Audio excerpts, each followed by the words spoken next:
Добро утро. Цената на становите во Скопје бележи значителен раст во првите 3 месеци од 2025-та, а метар квадратен е огласен на продажба во центарот на градот и за 5000 евра. Не знам дали овој стан огласен во минатиот месец е продаден, но цените на недвижностите доживуваат вистински буми во оваа 2025 година, па така цената на становите во Македонија стасува и некои луксузни дестинации на истокот како Дубај или некои тропски острови во Карипското море. За случувањата во градежништвото и на пазарот на недвижности во ова издание на Да си кажеме, зборуваме со Андреа Серафимовски од Стопанската комора на Македонија, председател на Сдруженијето на градежништво и индустрија на градежни материјали и неметали. Добре дојдовте во студиото на Телма. Добро утро. Централната банка бележи во првите 3 месеци од годинава раст од 19,4% на цените на станови во Скопје, што е многу близо до оној рекорд од 2022-та по пандемискиот карантин. На што се должи овој значителен раст? Неочекувано, веројатно и за вас од секторот на градежништво. Растот на цената на становите веќе подолго време е тренд. Ако трнеме од тоа кога бил рекорд бил од крај на или последниот квартал на 21 година се до почетокот на 23-та, кога имавме дури во еден квартал и раст од 27,6%. Така да, доколку ги следиме тие растови континуирани, ќе сватиме дека цената на становите некако од ден во ден се е повисока и повисока, со тоа што со последниот податок кој го имаме, а тоа е раст од 19,4 во првиот квартал од оваа година или вкупно 7,2% разлика годишно од минатата година, сваќаме дека цените на становите не мируваат, туку се покачуваат од ден во ден. Беше очекувано ова за вас или можевте да пресметате волкав раст со оглед на тоа што растот во 2022 е објаснет со пандемијата, претходно за штедите на граѓаните, па потоа со украинската војна и навиките на менталитетот на македонските граѓани да инвестираат во недвижности. Меѓутоа сега, кога по она затишје во 2023 па и особено во 2024 со оглед на големиот број на испразнети станови невселени, дали овој раст е очекуван? Беше предвидлив? Овој раст, поготово во првиот квартал, е неочекуван, но тоа се должи пред се на едно длабоко согледување на тоа што добиваме како резултат од Државниот завод за статистика и што добиваме како резултат од податоците од Народна банка. Зарад мое мислење дека овие податоци во моментот не го сликуваат реалниот раст на цените на становите и ќе објаснам зошто. Значи, ако ги следиме податоците кои ги објавува Народната банка на Република Македонија, ќе сватиме дека за разлика од 2020, ако ги споредиме 2024 и 2023, ќе сватиме дека тој годишен раст или они што го викаат индекс на цени на станови се зголемува за 12,2%, додека ги споредиме па 23 и 22 ќе имаме ќе согледаме некој раст од 8,2%. Сега, доколку ги споредиме првиот квартал и првиот квартал од минатата година, ќе сватиме дека разликата 7,2% или цената на индекс на станови на годишна стапка е 19,2%. Но мораме да согледаме и друго. Податоците кои ги објавува Народната банка на Северна Македонија се податоци според огласи. Значи, тие се статистики кои се собираат согласно објавени огласи и тоа на територијата на град Скопје. Во моментов можеме да констатираме дека со наглиот раст на цената на становите имаме нагол раст на цена на понуди на станови во атрактивни трансакцијски региони, но сепак можеме да согледаме дека имаме многу нереални огласи со оглед на тоа дека продавачите ја го испитуваат се уште пулсот во овој хаос што се случува во моментот со цената на становите, така да доколку отворите сега огласи ќе видите дека се продаваат станови по 5000 евра, се издаваат и станови на неатрактивни локации по 2000 евра. Така да дека има Што го оспорувате веќе методологијата во која е вклучена цената на станот, односно цената на станот е формула. Барем оваа статистика што е, за која зборуваме, најмногу зависи од населбата во која се наоѓа станот, од катот, од тоа дали станот има централно грејење и тоа дали станот е нов. Велите нереална е, веројатно е тоа резултат на тоа што Агенцијата за катастар со години не го објавува регистар. Тоа е најголем проблем. Во Македонија, за да ги согледаме реално покачување на цени на станови, може само да даде една институција, тоа е катастар, согласно договорите, согласно купопродажните договори за станови. Колку време ги немате на увид тие? Па веќе втора година. Со тоа што Јас мислам дека повеќе. Па ние ги Подолг немаме втора период. година, ние имавме некои податоци на ниво на комора заради тоа што соработуваме со катастарот, но втора година веќе немаме релевантен податок. Јавно не се објавуваат 4 години. Зошто е тоа така? Не знам, тоа ќе мора Сте прашале вие како Ние како... имавме состанок со агенцијата за катастар со тоа што согледувајќи дека не ги објавуваат податоците, ние побаравме од нив податоци кои они би можеле да ги соберат и кои ни се потребни на нас. Чекаме се уште на тие податоци да ни бидат доставени до Стопанската комора за да можеме ние да согледаме некој реален раст на становите. Само да напоменам, ја не оспорувам методологијата на Народната банка, туку само се базирам на тоа дека има многу нереални огласи во кои што продавачите го испитуваат пулсот на продавачите, на купувачите. Нереална е статистиката бидејќи не се однесува на продадени станови, односно на огласени, туку на огласени. Тоа е. Во ред, но факт е дека ете видовме во центарот на Скопје оглас каде што стан се нуди на продажба по цена од 5300 евра за метар квадрат. Го видовте и вие тој оглас. Да, токму и тоа го зборувам. Имате ли сознание дали е продаден при тоа? Па ја не верувам, не знам. Во нашата република се случува, но не верувам дека некој толку скап стан ќе купи на територијата на Скопје. Било и што онда нуди, со тоа што ние веќе подолго време можеме да согледаме дека има енормно високи понуди кои што во реалноста можеби при продажбата и не се толкави. Така да ако се ориентираме врз база на некој рекорд постигнат или на некој стан што се нуди еден продаден негде некаде, тоа ние во моментов се базираме дека не е базен податок, а уопште тоа е исклучок. Така да мораме да действуваме во насока на информирање на граѓаните што е исклучок, а што е правило. Ние во принцип во овој хаос на цени, кога не се знае типична цена, кога не се знае релевантна цена, секогаш горната разина така имаме некоја навика да ја согледуваме, да земаме како репер, со оглед на тоа дека таа интересна е за граѓаните да ја коментираат, но сепак реалноста мислам дека е поинака. Реалноста е дека тешко се доаѓа до стан, барем граѓаните со просечни примања тешко можат да купат стан. Тоа секако. Тоа е реалноста. Да. Имате ли вие како групација, како здружение на градежништво при Стопанската комора на Македонија ваша статистика, ваши податоци, колкав е тој раст реален? Значи ние барем членките ваши. Да, ние во Стопанската комора во нашето здружение за градежништво што работиме на тоа да видиме колку се реални растовите, а реалните растови можеме да ги согледаме само преку трошоците на нашите компании. Така да ние од почеток на ковид пандемијата па се до денес имаме секоја година правиме анализа на материјали во градежништвото и правиме споредба колку тие се поскапеле за разлика од минатата година и за разлика од почетокот на стартот на пандемијата, што не е некој репер, заради тоа што до почеток на старт на пандемијата имавме некој утврдена цена на стан која што варираше десетина проценти. Сега доколку вие купувате стан во центарот на Скопје, ќе видите дека цените на становите се разликуваат и по 500-600 евра, што доведува до иде закушок дека постои некој хаос. Со тоа што нашата статистика е следна. На територијата да земеме најатрактивната општина за купување, тоа е општина Центар.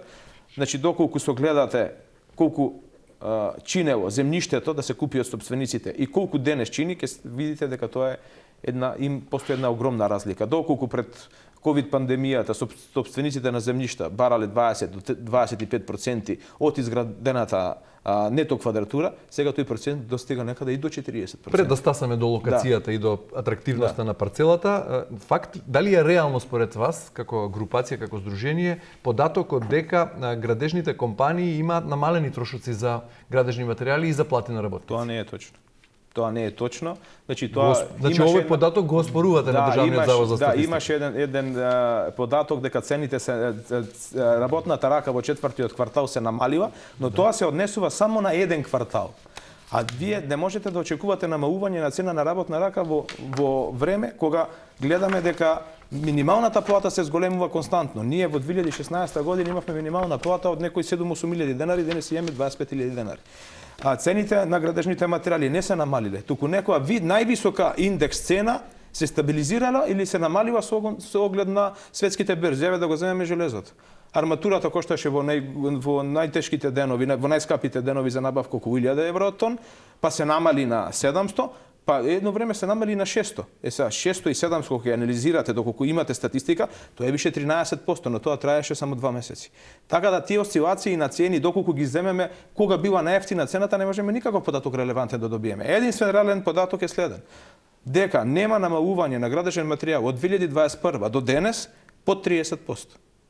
Значи се е наголемено 30%, дури керамидите и гипсот се и 100% зголемени. Од 21 година, пошто све од 21 година навака е чиста осцилација и во кој временски период го гледаме, такви податоци ги добиеме. Ние можеме да кажеме арматурата која чинеше 700 евра по тон во декември, во јануари берзата паднала заради светските трендови 600 евра и можеме да констатираме паднале материјалите 13%, што не е реалност. Дозволете ми да го цитирам извештајот на Државниот завод за статистика. Во четвртото тримесечје од 2024 година, во споредба со четвртото тримесечје од 2023, трошоците во градежништвото за нови објекти за индивидуално домување се намалени за 9%, трошоците за материјали за 8,6%, а трошоците за вработените за 9,8%.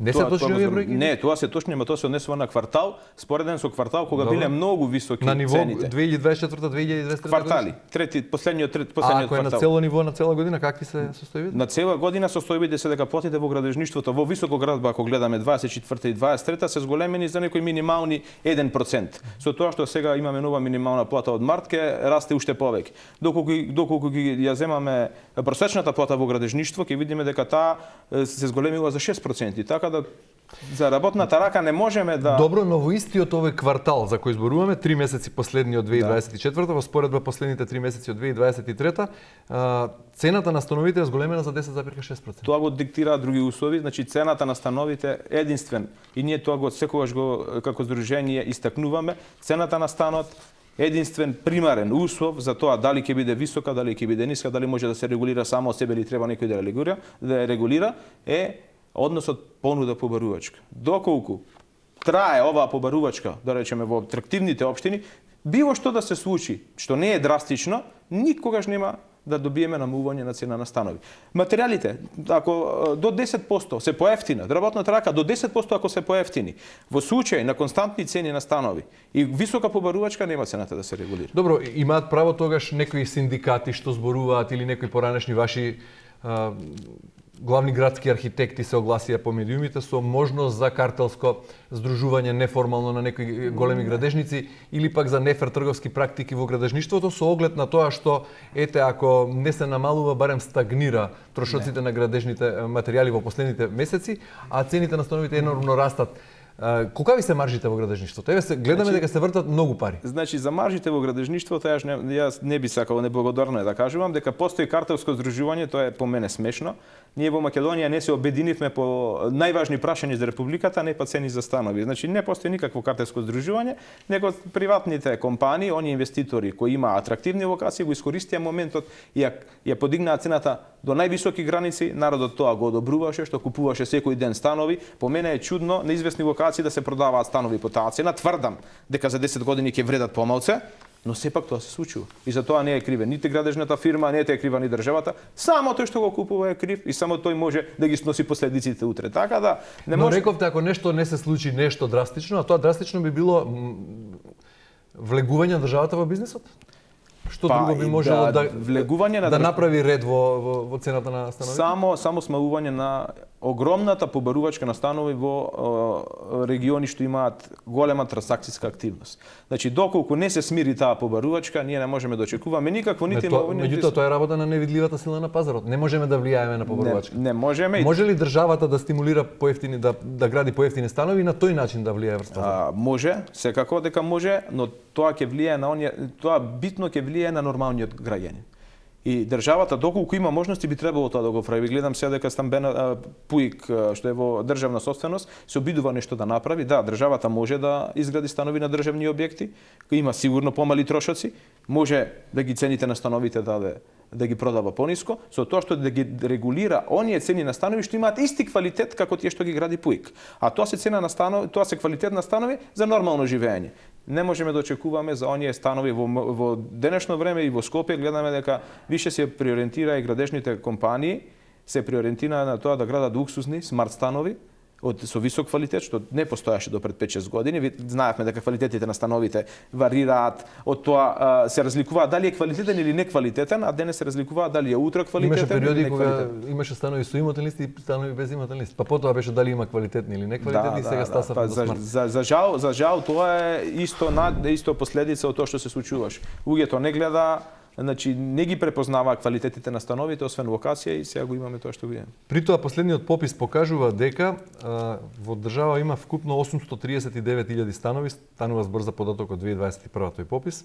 531.000 или 63% се населени, значи живеат во нив луѓе, а 307.000 станови или 37% од вкупниот број станови кои се попишани во 2021 се празни.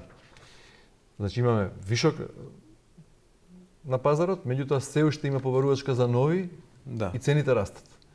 Тоа е апсурд во пазарната економија на некој начин? Ја би сакал таа анализа да се продолбочи и да ја разделиме на тоа колку станови се на луѓе што живеат во странство, колку станови се на луѓе што живеат тука и колку станови се станови за бизнис. Додека ги немаме тие продолбочувања, ние оваа бројка само може да ни ствара хаос. Например, има попис на станови во Виница, каде што пола од населението работи во странство и преку лето живее во тие станови. За да имаме ние реална слика, мораме да се потрудиме статистиките да ги водиме длабоко. Значи со суштина. Иначе овој податок е страшен и не доведува до потреба дека ќе се продаваат становите, а гледаме дека од ден во ден не само што се продаваат, туку и цената се поскапува. Така при тоа имаме демографска криза? Да, демографска крива и имаме сиромашни граѓани генерално, висока инфлација и важиме за економски немоќна земја. Да, за тоа говорам. Сите овие податоци што ги имаме не доведуваат до краја некој заклучок и ни ствараат повеќе хаос него што ни даваат согледување, заради тоа што за Народна банка подредени правила прави анализа, катастарот не е излезен со анализа, пописот излегува со анализа, но сето тоа е површно. Додека не навлеземе длабоко и не утврдиме што можеби од тие 37%, 20% или 25% се станови на луѓе што живеат во странство што идат тука и ги чуваат за престојување. Да, велите податоците се нереални со оглед на тоа што останува збор за огласени станови, а не за продадени, но еве веројатно како градежник знаете, како претседател на тоа здружение, дека станови и од 3000 евра се продаваат како алва уште во фаза на градба. Имате сознание дека се продадени, нели? Има и станови што чинат по 3000 евра, малку се продадени. Има што се продадени, да. Има и видите, има луѓе што живеат во странство и што сакаат одреден стан на одредена локација со одреден квалитет и они можеби не прашуваат, ама тоа се исклучоци. Значи вие имате во Белград стан што се продава 10.000 евра квадрат. Има становите во Белград се сега 5.000, по вас реални се? Трошоците во Србија се дупли од кај нас? Не. А има стан што се продава по 10.000 евра, но тоа се исклучува, за тоа не треба да разговарам. Значи ние добро, кој е просекот еве на цената на квадратен метар во центар? Според во моментов, она што е реално според вас како групација. Во моментов се продаваат станови од 1800 евра па се до 3.500 евра. Тие од 2.500 евра до нагоре, ја не ги сметам за никаков параметар, тоа се најверојатно станови што нудат луксузен начин на живот, на луксузни локации, тие не треба да се репеш. Значи не треба ние да се лажеме да ги гледаме високите цени на станови, на станови кои што нудат луксузен начин на живот. Тоа такви постојат, порано не постоја и затоа можеби имаме едно бунило. Вие додека пред 10 години ако сакавте да купите луксузен стан, тој ќе беше од проверена фирма на одредена локација. Толку ќе беше од станот. Значи ќе беше приклучен на парно, ќе беше со обична електрика, немаше да биде смарт и затоа немаше толкави разлики. Така да за оние станови за кои што граѓаните, обичниот граѓанин, нормално вработен во институција, со нормална заработувачка, ако сака да купи стан, тие станови би се движеле во центарот од 1800 до 2300, 2500. До 2300. Во моментов. Втора атрактивна населба е Карпош, трета аеродром, барем според цените на огласените станови. Која е таму реалната цена? Па Карпош, како и секогаш, така и сега се разликува од општина Центар за 10 до 15%, тој тренд продолжува, а општина Аеродром становите достигнуваат некаде и до 1700 евра, но у принцип се движат од 1400 до 1600 евра. Велите неблагодарно е да зборувате за маржите во градежништвото, категорично одбивате да зборувате за и неформален, макар и неформален картел во градежништвото, односно некое неформално договарање во фелата, неформален договор дека цените не треба да се спуштат. Меѓутоа, еве ќе ви прочитам едно, дали е ова веројатно реално, дека оние станови во центарот на Скопје, на јужниот булевар, што ги гради јавното предпријатие во обид да направи некаков ред со цените, односно да ги спушти цените. Прво јавно надавање одржано на почетокот на минатата година достигна цена од 1600 евра за квадрат, почетната цена беше 1450. На второто надавање одржано минатото лето цената достигна 1916 евра, меѓутоа и оваа цена од 1916 е значително пониска од онаа на становите чии инвеститори се приватни фирми. Точно. Зошто е тогаш така ако нема неформален договор дека не смеат цените да се само спуштат? видете сега. Зошто за државата е поевтино да изгради Пазете стан? сега, продаваме стан од 1900 евра. Кој? Фирмата што го добива да го гради, го добива на тендер за најниска цена. Пазете, што очекувате ви од тој стан? Значи, тој стан од ПУИК е огласена јавна набавка. Таа јавна набавка ја добива фирмата што има најниска цена. Проверете ги јавните набавки на ПУИК, да видите колкави разини има на понудите. Земете ги последните тендери нивни, ќе видите дека се разликуваат до 30-40% понудите од фирмите да ги изградат тие станови. Така да и Што значи тоа, дека станот биде помалку квалитетен? Па ја не сум го видел, али логично е на јавна набавка, доколку изберете фирма со најниска цена, сигурно ќе го добиете најнискиот квалитет. Тоа е тоа. И сега и таа 1900 евра, таа е за мене скапа цена. За мене не е скапа цена 2300-400 евра, доколку станот вреди. За мене е скапа цена, е цената каде што изведувачот што ја гради, ја добил во конкуренција со најниска цена. Пазете. Според ова државата не може да ги спушти цените. Па може да ги спушти затоа што државата има да смени методологијата на избор. Не, има трошоци што кој што може да не ги калкулира. И тука може да ја симни цената, доколку сака да ја симне. Од друга страна, гледате дека државата почнува со 1450 евра, значи државата интервенирала во цената. Ама поборувачката е голема. Они од 1450 евра стан на ПУИК дошол до 2000 евра. Што очекуваме за високо квалитетни станови кои ги градат фирми кои што се стварно проверени. Меѓутоа тие проверени фирми продаваат по 2500 на таа. Тоа е логично. По овој податок што го имаме од ПУИК, тоа е логично. Ако ПУИК може да продава 2000 евра, со најниска цена добиена, значи ќе добиеме најнисок, баш ме интересира што нуди таа зграда, ја не сум запознат, али сигурно не нуди смарт системи, сигурно не нуди врвен квалитет на Па и овие за 2500 не нудат. Има и што не нудат, има и што нудат. Не можеме да генерализираме. Затоа ние како здружение од секогаш апелиравме народот мора да препознае што купува. Едно време имаше станови по 1500 евра што се продава што не вреде, ни за тие пари. Значи мораме да препознаеме што купуваме, од кого купуваме. Низ минатите години еден куп имавме аномалија од аспект фирми градат станови ги продаваат и не може технички приеми да извршат. Што значи огромна побарувачка, во таа огромна побарувачка луѓе што не се градежници, што влегуваат во стопанската гранка како профитери, ги прават огромните бизниси. И си заминуваат. И си заминуваат и оставаат една штета која треба градежниците кои се континуирано тука да после санираат. Кога зборуваме за високите цени на становите, не сме ексклузивни, не е ова наш ексклузивитет. Го спомнавте вие Белград каде што цената е до 9000 евра. Генерално е глобален овој феномен, барем во Европа. Освен најдов некои статистики на Евростат, во некои земји членки од 6 земји членки всушност во минатата година бележат намалување на цените на домовите. Повеќе на куќите и тоа во Луксембург, Франција и Финска. Таму има пат на цените на домовите. За разлика од оваа нова Европа, истокот значителен раст, најголем раст од 17% на цените на домовите е забележан во Полска, потоа во Литванија, во Бугарија, во Хрватска исто така. Врз база на што велите за 10 години овие станови нема да вредат толку? Која е таа прогноза кога станува збор за глобален феномен? Како можеме ние да пресметаме што ќе се случи по 10 години? Ние имаме станови локации во Скопје кои што не се уопште не нудат здрав начин на живот, нити па имаат здрава инфраструктура, нити па имаат здрава околина за живење, а се продаваат сега и по 2000 евра. На кои мислите? Има такви станови, не би сакал сега. Тоа е мое лично мислење. Не, има такви локации, имаше такви локации, во општина Народор имаше на локација што ностоп ја коментиравме до ковид пандемијата во 2014-15 се продаваа станови по одредена цена. Ние тврдевме дека тие нема да издржат по таа цена се продаваат, дека луѓето што ќе купат ќе изгубат, дека нема ни инфраструктура. Они изгубија 2020 година, се случи ковид кризата и се спасија на некој начин со вештачки зголемување на нивниот капитал, последица као ковид криза. Така да мораме ние да се споредуваме со околината. И таа околина допринесе да цените на становите можеби ја достигнат оваа резина кај нас. Затоа што во Белград во Белград е више нормална цена 3.5-4.000 евра и тоа битно влие на нашиот пазар, пошто знаеме дека трошоците во Србија и трошоците во Македонија за изградба се разликуваат во некои максимум 20%.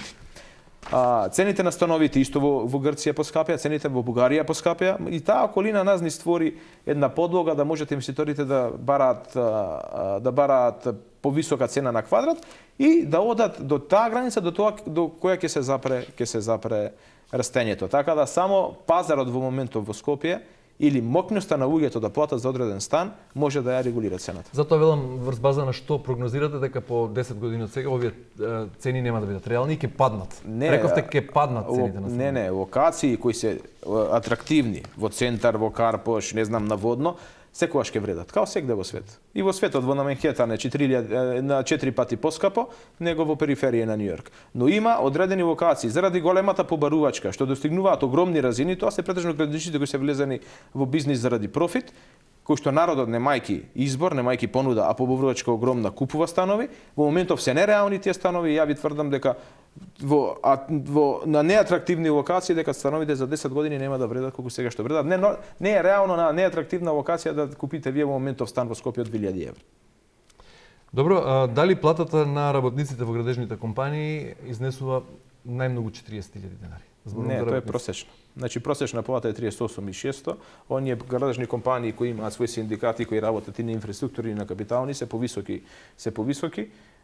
Додека платите во високоградбата се повисоки од просечните, така да во високоградба минатата година завршивме со просечна плата од 47.637 денари. Председателот на синдикатот на градежништво индустрија при Сојузот на синдикатите вели дека платите на градежните работници не се зголемени во последниве години 3, толку колку што се зголемени добивките на градежните компании. Зборувам процентуално. Таа статистика ја немам, значи колку се добивките на градежните компании, а колку се зголемени работниците, можам само следно да кажам.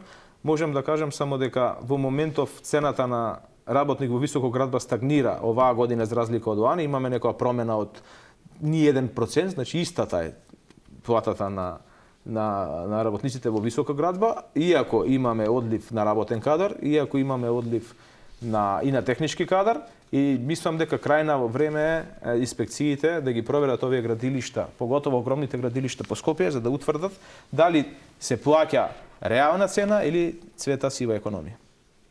Затоа што не е нормално во овој наплив, поготово во општина Центар, кај што најголемите комплекси почнаа да се градат, да не се подигне потата, а работници нема. Мислам дека тука е главниот проблем и тука треба да интервенира се државата, да видиме што се случува. Каква е комуникацијата кога веќе спомнавте државата и што очекувате што е за вас најголем предизвик и што очекувате од државата најитно да регулира во секторот? Значи да биде работа како што треба. Државата не може да регулира многу високо градовата, единствено може преку своји локации, преку стамбеното претпријатие да изгради станови со просечен квалитет и да ги намали цените на становите, да ги задоволи оние граѓани што не може да купат станови по пазарна цена во моментов, а се друго зависи од побарувачката. И уште нешто повторам, доколку има огромна побарувачка, а понуда мала, цените само ќе растат.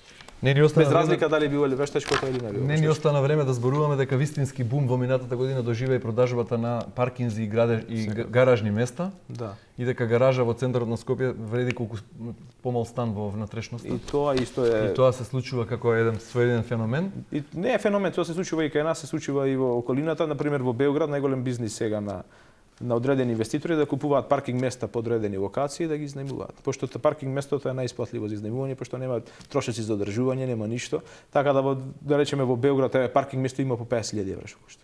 Така да тој тренд иде кај нас, уште ќе кажам, ние не може да избегнеме околината во која се наоѓаме и трендовите, ние можеме само да ги регулираме работите, да регулираме квалитет, тука треба државата да се погрижи, значи да регулира квалитет, да даде енергетски пасоши, да класифицира градби, да каже ова зграда е од, не знам, лукс категорија, ова од не. Доколку да знаат купувачите што купуваат. Тоа е. Државата може во тој сегмент да интервенира, ама тоа би било секако еден од сегментите што би довел до израмнување на цената и достигнување на реална цена, но сепак побарувачката е главен фактор. Серафимовски, благодарам многу за гостувањето во утринската. Ви благодарам и на вас.